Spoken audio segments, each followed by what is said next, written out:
Well, what's good, everybody? Welcome into our normal props special here at the Early Edge, powered as always by the almighty SportsLine. I apologize. I'm the coach, and we started a little bit late because we were having a powwow. We're having a team meeting, and we discussed the fact that the reason we are here, the reason that we serve you 7 days a week, 365 days a year, is to give you the best picks possible, to give you the best information possible. So let's go ahead and bring in the stars of the show as I describe what we are going to do today. And these two, first and foremost, which led to this decision today, were 11-0 combined last week right here on the show. First and foremost, good afternoon. Proud Stars, how are you, sir? Good. I'm excellent, Coach Dave. Good to see you with a different background as well. Oh, he's looking fantastic. Uncle Dave, a perfect week, sir. Congratulations. Thank you. And the best part about this week, there's two great parts about this week. Number one, the bet that I made against Alex a couple weeks ago, the Josh Reynolds showdown that we had. Yes. Well, the payday came in, and it came in this beautiful white styrofoam box, and you open it up, and it's these big stuffed Giordano's pizzas straight from Chicago. We put one immediately into the oven. I put pictures on Twitter. It is my absolute favorite pizza in the world. Alex, thank you for paying off that bet. No one likes a welcher. I never thought you'd welch on the bet. You delivered an amazing meal to me and my family. Thank you very much. And thank you, Josh Reynolds, as well, for not sucking at football. Now, the other reason why this week was particularly great was because we made another showdown bet, Alex and I, where I didn't like Nick Chubb's rush attempts prop. Alex loved the over on Nick Chubb's rushing yards. And so we made that double showdown bet where if either of us swept the other, there would be a big payoff. Well, as it turns out, neither one of us won. We split the bet, but anybody that took either of the bets, whether it was the under on Nick Chubb rush attempts or the over on his yards, they won. So we gave everybody winners all around. No one gets to see me with a ponytail. No one sees Alex with a track jacket, but everybody's got a little extra cash in their pocket, Coach. I think it's a pretty good week all around.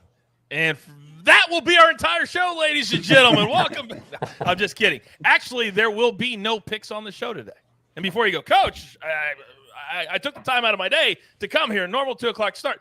The reason we came on live after our discussion, because right now a lot of books have zero props. I use 2 or 3 books. There's no props up. A few do have some props up. So what we've decided to do is call this All Request Friday. If you have a question, it doesn't even have to be about a prop. If it's about the way you want to bet something, or if you have a fantasy, because it's championship week in fantasy leagues, we're going to be here for the next several minutes, okay?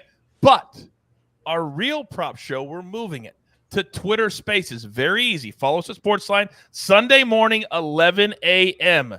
The reason we're doing that, there are no props right now, and we would be doing a disservice to you at home if we gave out players that we're not sure if they're going to play. Opposite people on their team could play, could drop out. There's a lot of variances that we don't know about yet. So we're going to hold off. We'll give all of our picks on Sunday at 11 a.m. But right now, if you have a question and you want to throw it to either one of my guys, put it into the chat. We will go as long as you want to go. And we'll ask as many questions as you want to ask. But that's the decision we made. I think it's the right decision.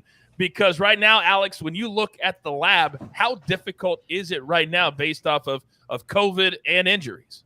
Yeah, it's nearly impossible right now. There are just so many uncertainties, coupled with the fact you nailed it, Coach. There are very few props even available. I looked moments before we came on here. There is one receptions prop available. There are a handful of rushing props, a handful of yardage props for quarterbacks, and that is it. So, yeah, we made an executive decision as a group. I strongly support this decision, waiting until we just have more data, more information. With the amount of craziness happening with COVID, there are so many uncertainties. There are, players being ruled out left and right that, have a complete trickle-down effect on, every single ancillary or complementary player. So I couldn't agree more with this decision. It's the right thing to do. We care more than anything about getting you guys winning picks, and giving us this extra time will, definitely aid in that effort.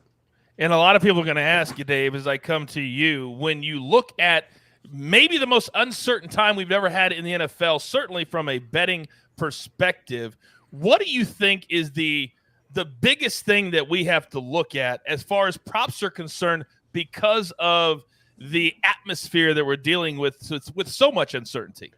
I appreciate you coming back to me after my preamble earlier, Coach. I think what you need to think about in terms of COVID is which players are coming back, how much practice did they get this week, how are their bodies, what type of shape are they in? We've seen it before this year, and I could probably think of an example. Oh, here's the best example, and Coach, you'll know this too.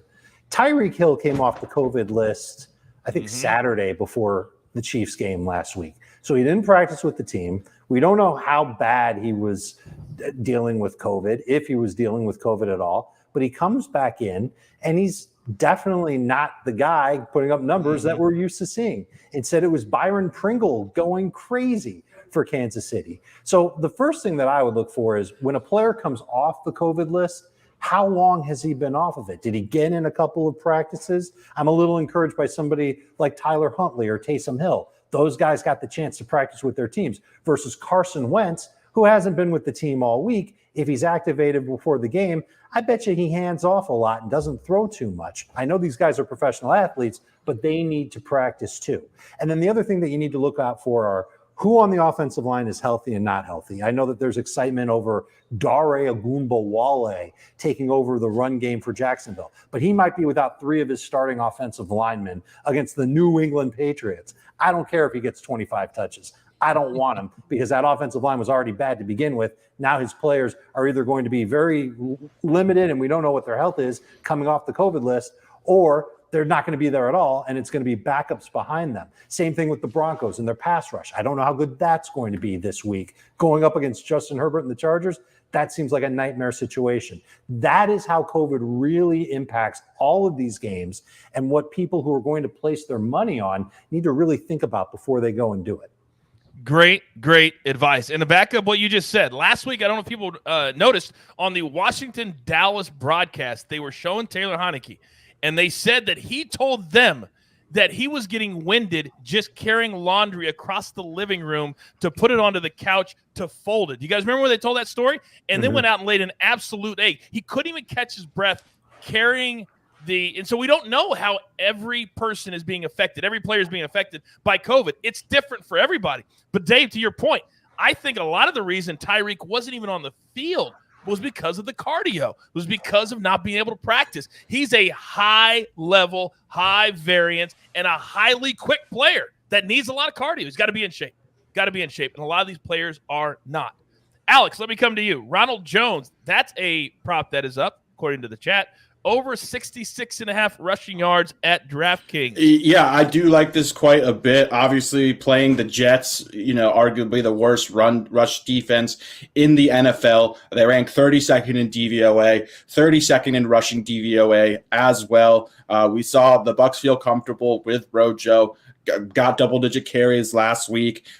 In a plus matchup versus just a terrible defense. The Bucs should take care of business. I like Rojo quite a bit this week.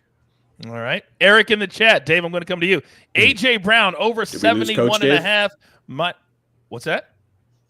Can you hear me? I hear you. You hear me? Yeah, okay. We hear each other. Yes. Okay. Yes. There's Coach. Okay, you can hear me now. Okay.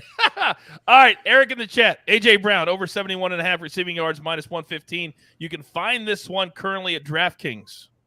I would lean over on this one, too. I know that he's going to be the primary target for Ryan Tannehill. You could tell that Tannehill was pumped to have him back. And as soon as Tannehill realized that A.J. Brown was going to be a very, very explosive receiver for him, maybe it only took A.J. Brown a little bit of time to knock his rust off.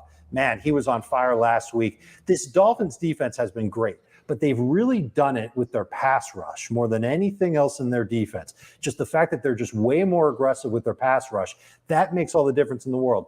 And it hasn't been as consistent as we've seen in the past where Tannehill can beat the blitz, but I think he's going to have opportunities too on Sunday.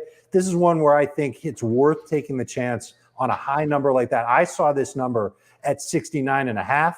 I thought that was a nice number. I wish you could get it at that number compared to 71.5, but it's still a number I would probably take the over on. I thought he looked fantastic last week. He was unstoppable. He was so strong. A lot of you in the chat are being very active, and we appreciate it. Don't forget to pound that like button. Every time you come into the show, just hit that like button and then get into the chat and be very, very active. A guy that you like, Alex, a lot, Tyler Higby. Several in the chat are on his receiving prop, over 32.5, minus 115.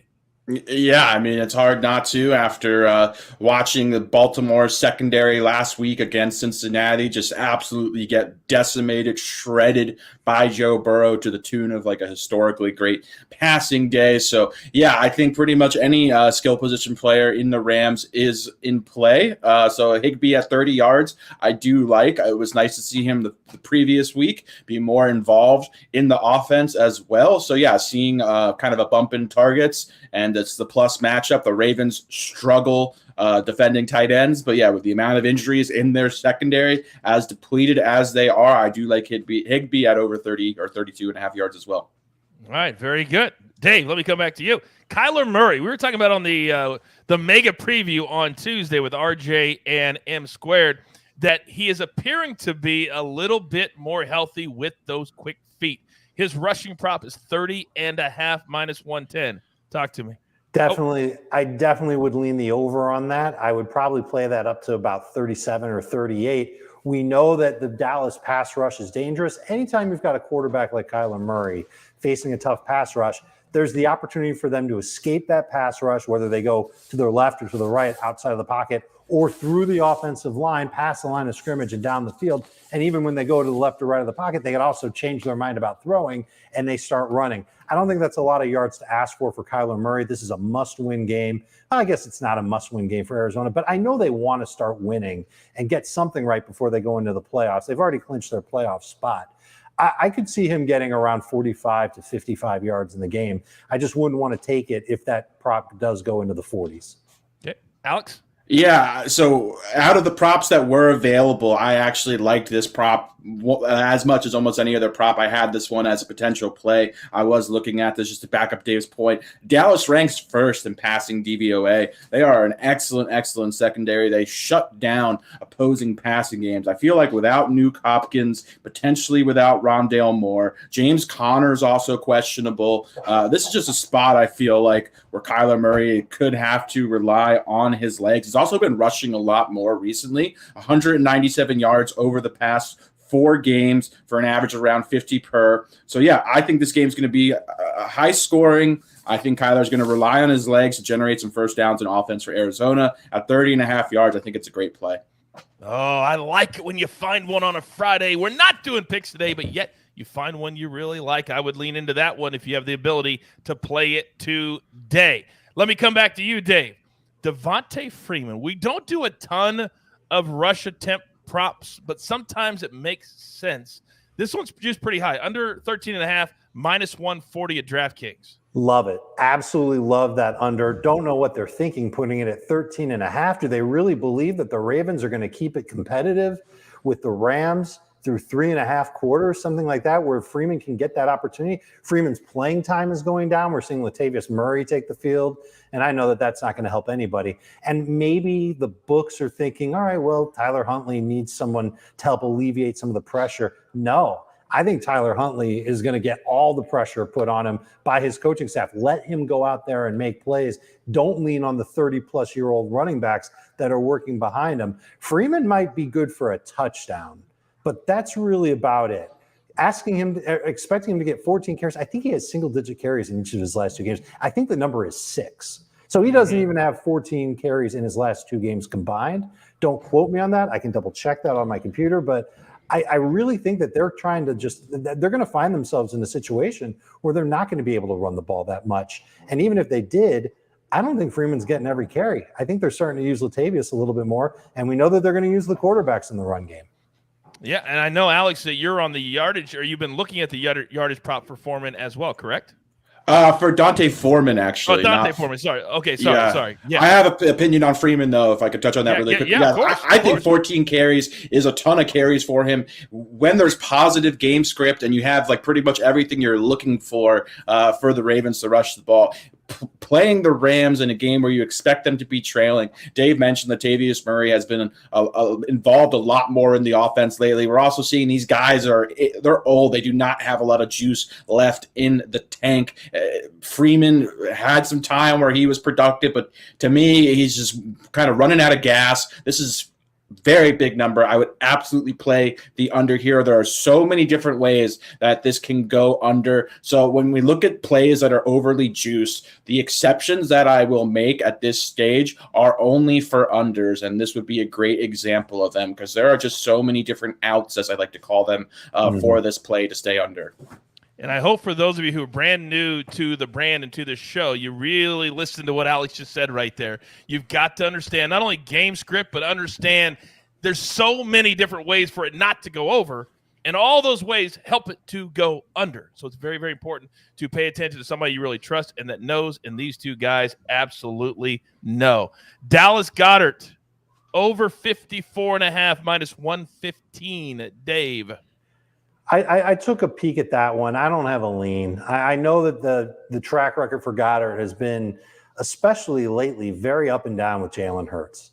And the matchup is great, and there's questions about who's going to run the ball for Philadelphia, whether it's going to be Boston Scott or Jordan Howard. And this is a matchup that I think suits that run game very, very well.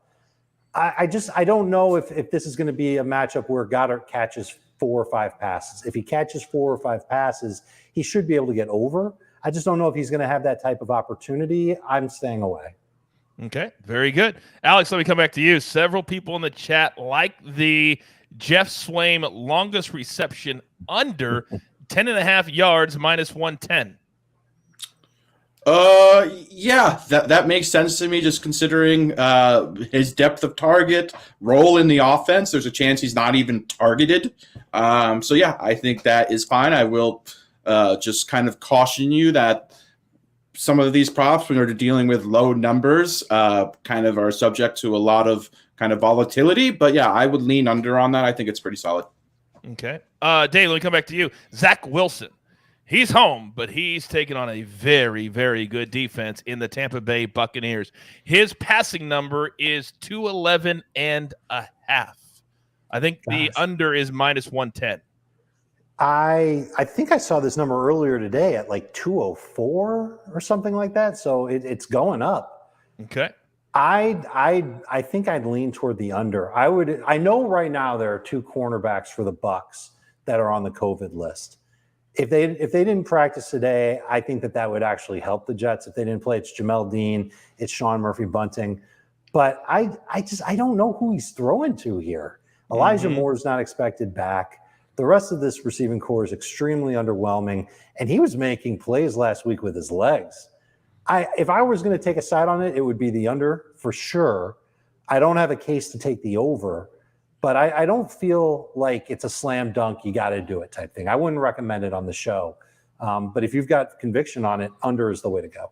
Okay, very good. We are approaching the bottom of the hour. For those of you sliding into the feed, we are giving out our official picks on Sunday morning, Twitter Spaces. Me and Alex will be there. We'll give out Dave's official picks as well. Will be really a better way and a better handle on everything props, and to be honest, sides and totals too. So we'll have extra shows on Sunday just for you all at home.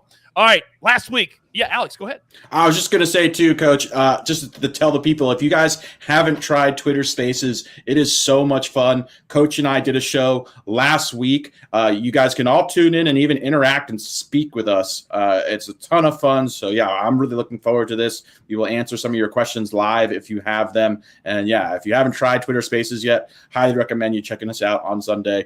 It'll be a lot of fun. Yeah, it's kind of like think of a radio show on Twitter is essentially what Twitter Spaces is like. You guys, if you follow, then you can ask a question, and you can ask it directly to us and be on the air. So it's kind of fun. So 11 a.m. Eastern time, we'll do that on Sunday. Now, Alex, the Ravens' defensive backfield is horrendous. They have nobody. I mean, the 3 of us could probably play for the Ravens right now. Matthew Stafford and the Rams come calling over 285. I know normally you don't like quarterback props, but last week when Cincinnati played this Ravens defense, we cashed on Burrow, we cashed on Boyd, we cashed on Chase, we cashed on everybody. Do you like this number this week? Yeah, I do like this number. I mean, he's clearly capable. It's just a question of, to me, will the Ravens be able to push the Rams? That is what I'm looking. That's what I think is going to come down to making the difference in this play. My cat's super wound up. I apologize for that. But yeah, I would lean. I would lean over for sure. I know Cooper Kupp is definitely going to get fed. He is on the cusp of a historic season, a lot of incentive to get him the ball as much as possible. So yeah, to me, I'm actually looking more towards Cooper Kupp in this game as far as Rams offensive players are concerned. I feel like Dave has a take on this as well, so I will hand it over to him. I couldn't agree more. I think if you're going to put your money on the Rams passing game and a player prop, I think it's got to be on Cooper Kupp. One of the ones that I looked at, he was at like 104, 105, somewhere in that range. Maybe even a smidge, definitely in the triple digits. I would take the chance on the over on that because not only does he make plays 15 plus yards downfield, he has a lot of catch and run plays both in the middle of the field and on out routes toward the perimeter. Those are going to be the safer throws I think Matthew Stafford begins the game with. Last week, he was off target on 7 throws. It was very uncharacteristic for him. To put that in context, over his last 3 games, only 8 off-target throws. So 7 of the 8 came last week. I think he goes back to being on target, but he's going to work his way there a little bit in the game. The matchup is fantastic. I don't want to take the over on Stafford's yards. I don't want to be too intrigued by Stafford going over 2.5 touchdowns either. You get some juicy odds on that. I think that's bait. I don't want to take it. I think Cooper Kupp is the one to put your money on an over. Yeah, last week we talked about him a lot. We said, can you really play the over on 9.5? Can you really play the over on 104? The answer was yes and yes, and you cashed on both. Question in the chat for Alex. Now that Kirk Cousins tested positive for COVID, he's unvaccinated. That means he's out on Sunday against the Packers. So they want to know who else on the Vikings with Kirk out can cook. Yeah. I'm amazed I made it through that question. Let's let Kirk coach. Yeah, that is a very good question. We don't know who is going to be playing quarterback, I believe, for the Vikings. The last I checked, they hadn't announced a starter yet. So, yeah, not knowing who is going to be playing quarterback, I think makes this a very difficult question to answer. Also, the matchup is tough versus Green Bay. So, yeah, there's just so much uncertainty. Dave, do you know if they've announced a starting quarterback yet? I don't believe they've made it official that Sean Mannion is going to be the starter, but Sean Mannion is expected to, according to reports from both national reporters and reporters in the Twin Cities. Just to give you an idea of what Sean Mannion is as an NFL quarterback, he's attempted 74 passes. He's completed 60.8% of them. He has 0 touchdowns. He has 3 interceptions. He has a quarterback rating of 57.5. I think he is a starter, by the way. The chat's telling us that he has been announced as a starter. Okay, so if he's officially been announced as the starter, I'm ready to start drilling into every single possible under I can on the Vikings passing game. And let me tell you something. I would start looking at the overs in the Green Bay Packers running game. I think that they could really take control in the second half and just dominate time of possession. Defense will probably get a couple of turnovers along the way. Should lead to a great game for everybody in the Packers offense. But I think Aaron Jones and A.J. Dillon could come through with the neighborhood of 12, 13 carries each. Both of them have the chance to score. Both of them should be in the neighborhood of at least, in the case of Dillon, 40 yards. In the case of Aaron Jones, probably 60 yards rushing alone. But I think that is a massive, and the line says so. The line changed by 7 points when Kirk Cousins landed on the COVID list. It's obvious that it's a huge strike against Minnesota. I scrambled and did not get to my book fast enough to play the Packers when that announcement came out. It came right down. So if you're lucky enough to play the Packers before, or you got it in before your book changed it, Godspeed to you. Now, last week, Miami started the game out against the Saints. Waddle. His number apparently is 6.5, according to the chat. I don't know how you can play the under for Jalen Waddle right now. It's the only guy that Tua is looking to, Alex.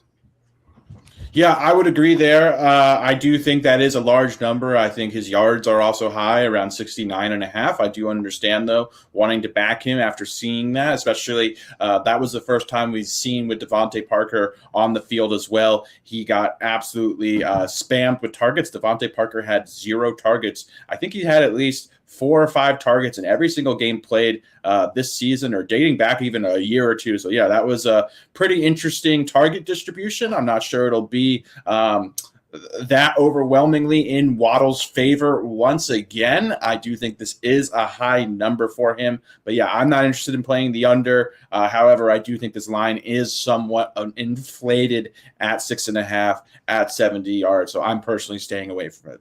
See, I see that number and I go, why isn't it higher? Because Jalen Waddle has been coming down with crazy receptions pretty much all year, and especially from Tua Tagovailoa. And I see 6.5, and my first thought is, how fast can I run to the window to put down my mortgage on the over? And before I can make it to the window, I stop myself and I say, wait a minute, is there something going on here that makes them want me to take the over? Is it Dave, stop for a second.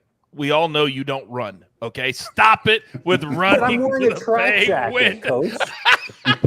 He's got his warm-up gears on. Yeah, that's very true. That's very true. Sorry, go ahead. I like the over on the catches. I think I'd be okay with the over on the yardage too. But the real point that I wanted to make, besides I'm slow, is that Devante Parker's player prop could be really deflated after what happened to him last week. And I might try and take advantage of that depending on what those numbers were. I don't know what they were last week. I would guess that his yardage was in the neighborhood of somewhere between 45 and 55. If that fell to somewhere between 38 to, or let's just say anywhere lower than 40, I would hammer that over. I think he can bounce back here against the Titans. All right, very good. Michael Carter receiving yards under 17.5 minus 120. Alex? Yeah, Zach Wilson hasn't really been targeting him a lot in the passing game.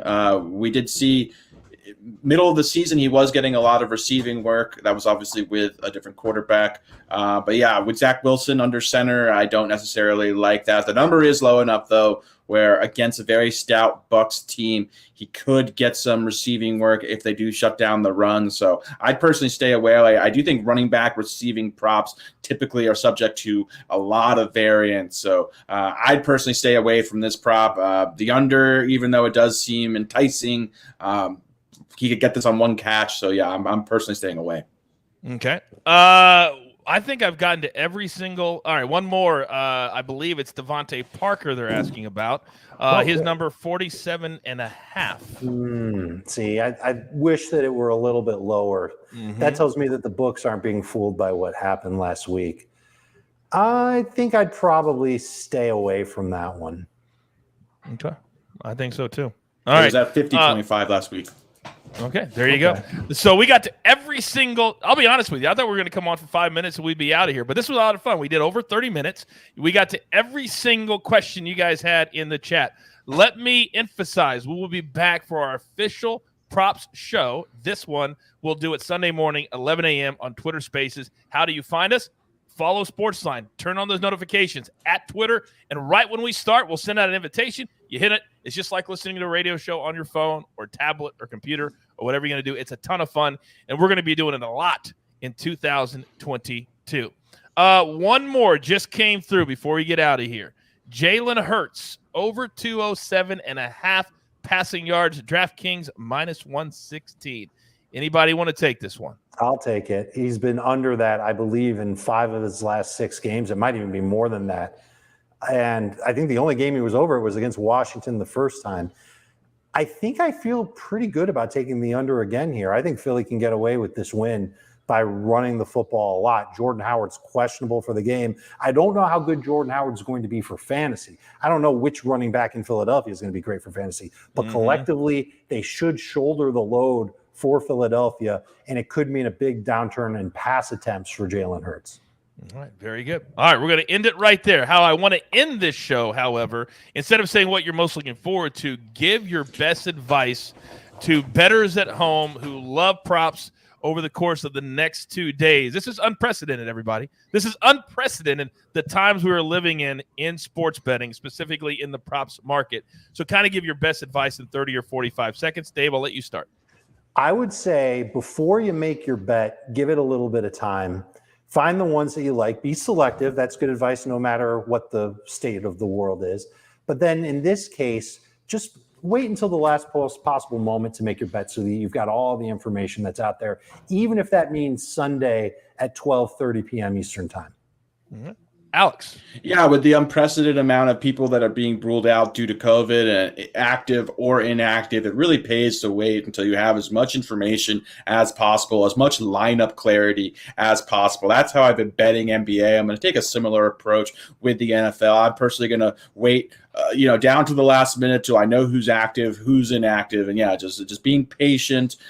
In the past, I often emphasize kind of jumping on early lines because you can find a lot of inefficiencies, a lot of value there. But in this particular week, where just guys are getting ruled out left and right with a moment's notice, I do think it pays off to just be as selective, as careful, and patient as possible.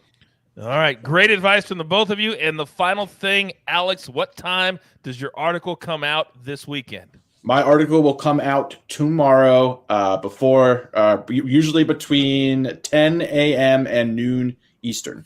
All right, so that is Saturday between 10 and 11 Eastern. If you're watching this on demand, Saturday morning between 10 and 11 Eastern time, his article will drop. Gentlemen, great job by you today.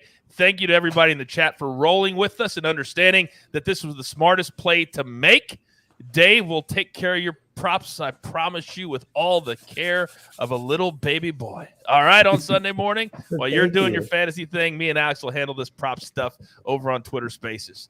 But with that being said, there's only one thing left to do. And this may be the first time I've ever done this where we made no picks. So what do? You still say you've got your marching orders. Let's take all of these leans straight to the pay window. For my guys, they're the best prop stars, and Uncle Dave, and of course, our executive producer, the jeweler, puts it all together here at the brand. We grind, and we grind for you, and days like today is what it's all about. Tell all your friends about the early edge. Good luck.